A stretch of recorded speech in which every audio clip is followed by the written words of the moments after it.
Assalomu alaykum aziz pichoq ishloqchilari. Pichog'imiz qayra qarab ko'rasizlar, bu metali aboymadan bo'lgan sopi bugun shoxi, yedi shoxi. Qayrab qo'yishga mol qo'yishga. Mana bu turidan bor. O'chirmas turadi, o'chirmasdan. Bu suvenirniy varianti. Bu metal klapim, sop shoxdan bo'lgan. Sadaflar terilgan. Buni ham ishlasa ham bo'ladi, ham batarka.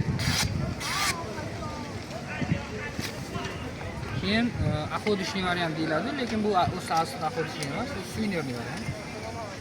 Batarkaga, hadya uchun erkaklarga, o'sha yosh o'tgan qirg'izgacha uni hadya qilsa bo'ladi. Yaxshi narsa, ham kesadi ya. Materiali bu. Bu aslida o'zbeklarning pichog'i, plastik pichog'i, mana bu bo'ladi. Plastik pichog'i mana shu bo'ladi. Bu ishlatgani o'ta udobniy hisoblangan pichoq va uzoq yil ishlaydi. Buni chaqlash shart emas, faqat qayrab ishlatiladi. Bunga piyolaga ilo unaqa katmonlaring bo'lsa uyda. O'zi 45 gradus deyiladi, 35 gradus ham hisoblanadi. Ya'ni o'ta bunaqa bo'lmaydi, o'ta bunaqa bo'lmaydi. Qilaverishiladi, ishlatiladi. Endi eksklyuzivniy deyiladiganlarga Damaski tavsiya qilamiz. Ahodishniy varianti.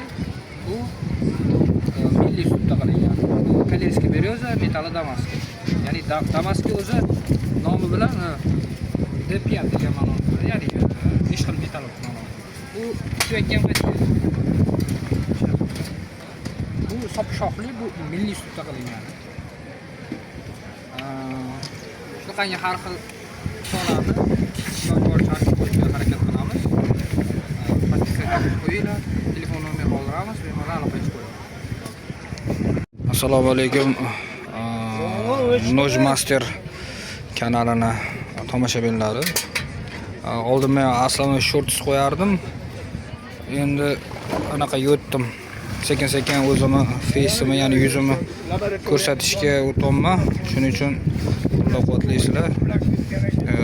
Iloji boricha har kuni yoki har 2 kunda video qo'yishga harakat qilamiz. Bu bizning pichoqlarimiz. Ko'ringlar. Agar video ma'qul bo'lsa, o'z fikrlaringizni qoldirsanglar, unga qarab men qo'yishga harakat qilaman. Agar yaxshi chiqmasa, yana shorts qo'yishga qo'yib davom etaveraman. Mana o'zimiz pichoqlar bular, aslida bular Andijonda qilinadi. Biz hozir Toshkentdamiz. Toshkentda sotiladi bular. Qanaqa savollar bo'lsa, bemalol kommentariyga yozinglar, men javob berishga harakat qilaman. Hozir ovozim past keladi, ya'ni bu yangi katta videoyim. Shuning uchun birinchi va yangi katta videoyim uchun mikrofon, ya'ni shtativlarim anaqada qolib ketgan Andijonda.